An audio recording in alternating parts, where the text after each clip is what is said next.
जरा सोचो, क्या हो अगर तुम एक यूनिवर्स से दूसरे यूनिवर्स में ट्रैवल करने लगो। कुछ ऐसा ही होता है आज की कहानी में। कहानी की शुरुआत में एवलिन को उसके हस्बैंड के साथ दिखाते हैं। वो अभी अभी यहाँ अमेरिका में रहने आए थे। उन्होंने अपने कपड़े धोने का बिजनेस शुरू किया था, मगर कुछ वक्त से उनका काम ठीक से नहीं चल रहा था, इसलिए उन्हें बैंक बुलाया जाता है हिसाब किताब के लिए। एवलिन ने अपने बिजनेस को और बढ़ाने के लिए बैंक से लोन लिया था, लेकिन क्योंकि उन्हें बिजनेस से ज्यादा फायदा नहीं हो रहा था, इसलिए बैंक वाले उनके काम को अपने कब्जे में लेने वाले थे। इसलिए तो सारी पूछताछ करने के लिए उन्हें बैंक बुलाया जाता है, क्योंकि अगर बैंक को ये लगा कि वो अपने बिजनेस से पैसे कमाकर लोन चुका पाएंगे, तब बैंक उनके काम को अपने कब्जे में नहीं लेगी। अब हमें एवलिन की बेटी को दिखाया जाता है, जिसकी एक लड़की से काफी गहरी दोस्ती थी, मगर वो लड़की एवलिन को अच्छी नहीं लगती। अपने बेटी का उसके दोस्त से मिलना जुलना भी उसे पसंद नहीं था। तभी इनके घर एक बूढ़ा आदमी आता है, जो दरअसल एवलिन के पिता है। उन्होंने उसकी शादी के बाद से ही उससे रिश्ता तोड़ दिया था, क्योंकि वो उस शादी से खुश नहीं थे।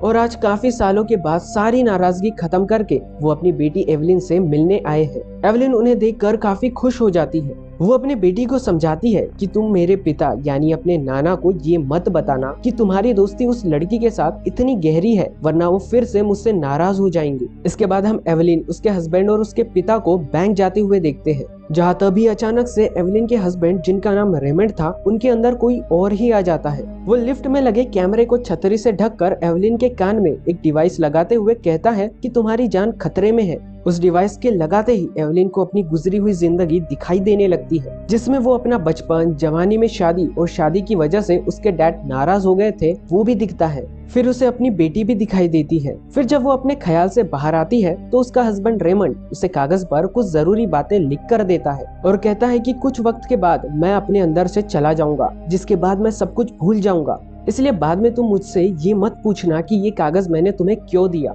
ये कहते ही वो दोबारा से अपनी असली हालत में वापस आ जाता है। इसके बाद तीनों बैंक के ऑफिसर के सामने होते हैं। यहाँ एवलिन का ध्यान उस ऑफिसर की बातों पर नहीं, बल्कि कागज पर लिखी उन जरूरी बातों पर जाता है, जो कुछ देर पहले उसे रेमंड ने दी थी। फिर जैसे ही वो कागज पर लिखी बातों पर गौर करती है, फौरन ही वो दूसरी जगह पहुंच जाती है। ये सब कुछ उसके कान पर लगी उस डिवाइस के वजह से हुआ था। इस जगह उसे एक दूसरा रेमंड मिलता है, जो कहता है कि मैं दूसरी दुनिया से आया हूँ। दरअसल मुझे तुम्हें कुछ बताना है। असल में इस यूनिवर्स के अलावा और भी बहुत सारे यूनिवर्स है। मैं हर यूनिवर्स में गया हूँ और वहाँ की सभी एवलिन से मिलकर आ रहा हूँ, मगर एक बुरी खबर है। एक ताकत जो बहुत बुरी है, उसने बहुत सारी एवलिन्स को मार दिया और अब वो तुम्हें भी मारने आएगी। मगर इससे पहले वो तुम्हें मारने आए, मैं तुम्हें सबसे ताकतवर बनाना चाहता हूँ, क्योंकि सिर्फ तुम ही ऐसी हो जो उस बुरी ताकत का सामना कर सकती हो। इसी बीच हम एवलिन को उस ऑफिसर के सामने और अनजान दोनों जगहों पर देखते हैं, क्योंकि वो खुद वहाँ नहीं गई थी, बल्कि उसका माइंड दूसरी जगह पर गया था और दूसरे रेमंड से बात कर रही थी। मतलब कि एक ही वक्त में वो दो जगह पर मौजूद थी। दूसरी दुनिया की वो ऑफिसर दूसरे रेमंड को मार देती है और फिर जैसे ही वो एवलिन पर हमला करती है, वैसे ही वो खुद को असल में उस ऑफिसर के सामने पाती है। फिर इसके बाद वो लोग बैंक से जाने लगते हैं, मगर यहाँ पर एवलिन को लगता है कि वो ऑफिसर मुझे मारने आ रही है, इसीलिए उसके मुंह पर एक घुसा मार कर उसे गिरा देती है। ऐसा होते ही गार्ड्स वहाँ पर आ जाते हैं। फिर रेमंड के दिमाग में दूसरी दुनिया का रेमंड फिर से आ जाता है, जिससे उसमें अजीब सी पावर्स आ जाती है और वो गार्ड्स पर हमला करके उन्हें मारने लगता है। सभी को ढेर करने के बाद वो एवलिन को यहाँ से ले जाता है। एवलिन उसे सब सच बताने कहती है। वो बताता है कि इस यूनिवर्स के बाहर जितनी भी यूनिवर्स है, वहाँ हमारे अलग अलग रूप है। मतलब कोई वहाँ पर खुश है तो कोई दुखी होगा, कोई वहाँ पर अमीर है तो कोई गरीब होगा, कोई ताकतवर है तो कोई कमजोर है। जिस दुनिया से मैं आया हूँ उसका नाम अल्फा है, और हमारी दुनिया की एवलिन यानी अल्फा एवलिन ने बाकी सारी दुनिया में जाने का रास्ता ढूंढ निकाला है। उसने एक ऐसा रास्ता ढूंढ निकाला है जिसमें कोई भी दूसरी दुनिया में जाकर अपने वाले पर्सन के दिमाग में समा सकता है। मतलब कि वो इंसान जिस्मानी तौर पर दूसरी दुनिया में नहीं जाता, बस वो अपने दूसरे यूनिवर्स के पर्सन के दिमाग में जा सकता है। यही वजह है कि जब भी अल्फा रेमंड इस वाले दिमाग से जाता है, तो बाद में उसे कुछ भी याद नहीं रहता। आगे वो ये भी बताता है कि अल्फा एवलिन ने किसी पर एक्सपेरिमेंट किया था, जो फेल होने के कारण वो बुरी ताकत बन गया और वही सभी एवलिन को अलग अलग दुनिया में जाकर मारने लगा है। इसी दौरान हम उस बुरी ताकत और उस ऑफिसर को एक साथ देखते हैं, जो कि एक दूसरी यूनिवर्स के एवलिन को मार देते हैं, क्योंकि उस बुरी ताकत ने ऑफिसर को अपने साथ मिला लिया था। वो दोनों बात कर ही रहे थे, मगर तभी यहाँ वो ऑफिसर आकर अल्फा रेमंड पर हमला करके उसे जख्मी कर देती है, जिस पर वो एवलिन को दूसरी दुनिया की ताकतवर एवलिन से जुड़कर उस ऑफिसर को हराने के लिए कहता है। लेकिन काफी कोशिशों के बावजूद भी वो इसमें कामयाब नहीं हो पाती। ये देख अल्फा रेमंड को लगता है कि इस दुनिया वाली एवलिन में कुछ भी खास नहीं है, इसलिए वो फौरन रेमंड के दिमाग से निकल जाता है। और रेमंड जो अभी अभी होश में आया था, उसे कुछ भी समझ में नहीं आता कि ये ऑफिसर हमें क्यों मारना चाहती है। लेकिन इस बात पर ध्यान दिए बगैर एवलिन अपने हस्बैंड को लेकर वहाँ से जाने लगती है। मगर तभी वो ऑफिसर सीढ़ियों से कूदकर एवलिन पर हमला करने के लिए आती है, और तभी एवलिन यहाँ आखिरी कोशिश करती है। इस बार वो एक ऐसी दुनिया से जुड़ती है जहाँ की एवलिन कुंफू में माहिर है और वो एक मशहूर एक्ट्रेस भी है,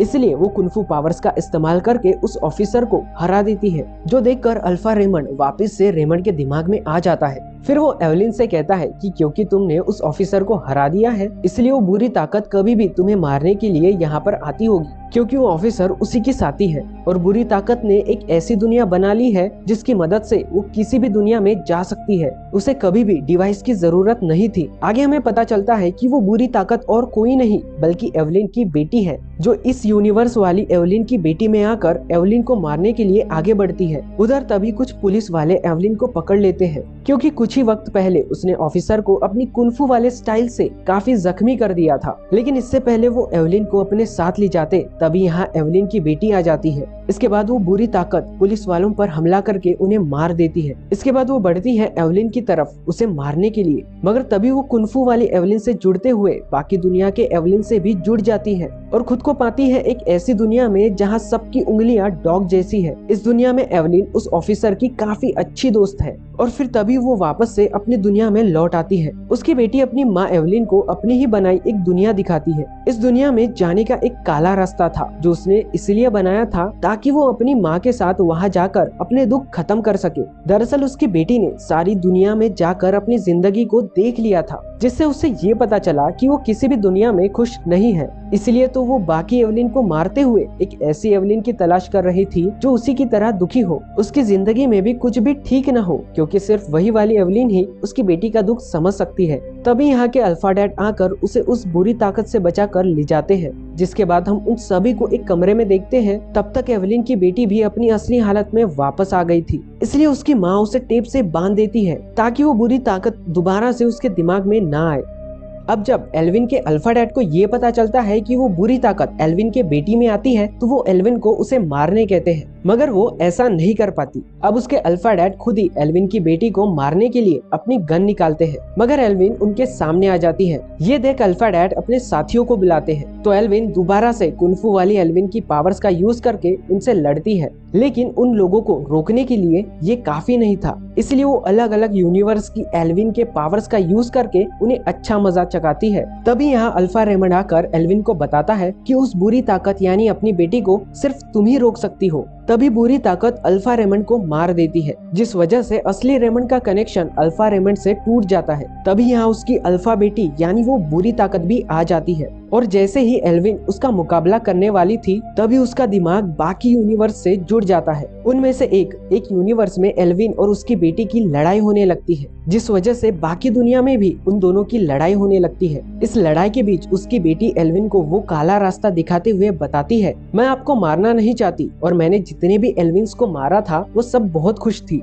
मगर आप बिल्कुल मेरी जैसी दुखी हो, इसलिए मैं चाहती हूँ कि आप उस काले साए में समाकर हमेशा के लिए इस दुख भरी जिंदगी से आजाद हो जाओ। तब उसकी बातों में आकर एल्विन उस काले रास्ते की तरफ बढ़ने लगती है, क्योंकि वो सच में बहुत दुखी थी और इन बातों से उसका दुख और बढ़ जाता है। मगर अब क्योंकि वो बाकी दुनिया की एवलिन से जुड़ी हुई थी, इसलिए वो सब एवलिन भी मायूस होकर बाकी लोगों को दुख देने लगती है। जैसे कोई एवलिन तोड़फोड़ करने लगती है, तो कोई अपने रिश्तों को तोड़ देती है। एक दुनिया की एवलिन अपने दूसरे साथी खाते की पोल खोल देती है। फिर रेमंड उस ऑफिसर को कहता है कि आप हमें कुछ वक्त की मोहलत दीजिए ताकि हम लोग अपने बिजनेस को अच्छे से चलाएं और हमें फायदा हो। तो वो ऑफिसर मान जाती है और उन्हें कुछ वक्त की मोहलत दे देती है। ये देखकर वहाँ मौजूद एवलिन काफी हैरान हो जाती है, साथ ही अब वो थोड़ी खुश भी थी। उसके अंदर एक हिम्मत सी आ गई थी। ऐसा होते ही सारी एवलिन्स जो एक दूसरे से जुड़ी हुई थी वो सब अब अच्छे काम करने लगती है। जैसे जिससे एवलिन ने अपना रिश्ता तोड़ा था वो सबसे वापस से रिश्ता जोड़ लेती है और बाकी एवलिन जिन्होंने अपनी अपनी जिंदगी में गलतियां की थी वो भी अब सबसे माफी मांग लेती है और सारे रिश्तों को बहुत ही अच्छे से लेकर चलती है। इसके बाद हम अपने दुनिया के एवलिन को देखते हैं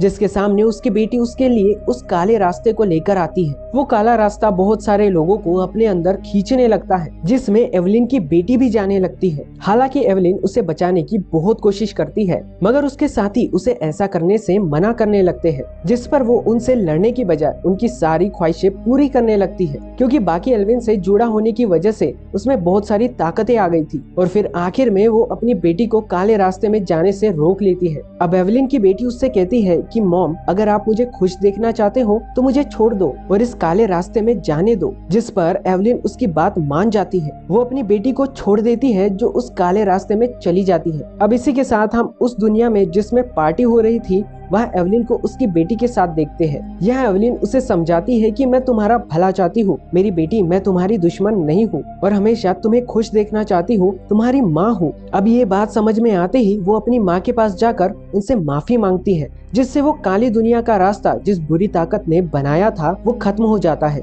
इसके बाद उस पूरी फैमिली को हम एक साथ देखते हैं जिसमें एवलिन की बेटी भी थी क्योंकि अपनी माँ से सुलह होने के बाद वो उस काली दुनिया में पहुँचने से पहले ही वापस आ गई थी। ये सब एक साथ बहुत खुश होते हैं। एवलिन ने भी अपनी बेटी के दोस्त को अपना लिया था, साथ ही उनका बिजनेस भी काफी अच्छे से चलने लगा था क्योंकि एवलिन बाकी चीजों से हटकर अपने बिजनेस पर ही ध्यान दे रही थी, इसलिए बैंक वाले भी उनके बिजनेस को अपने कब्जे में नहीं लेते। इसके बाद हम उन सब को बैंक में ऑफिसर के सामने देखते हैं जहां उनकी तारीफ की जाती है कि वो अपने बिजनेस को काफी अच्छे से चला रहे हैं। तब यहाँ हम पहली बार एवलिन को इतना खुश देखते हैं और इसी के साथ ये कहानी यहाँ पर खत्म हो जाती है।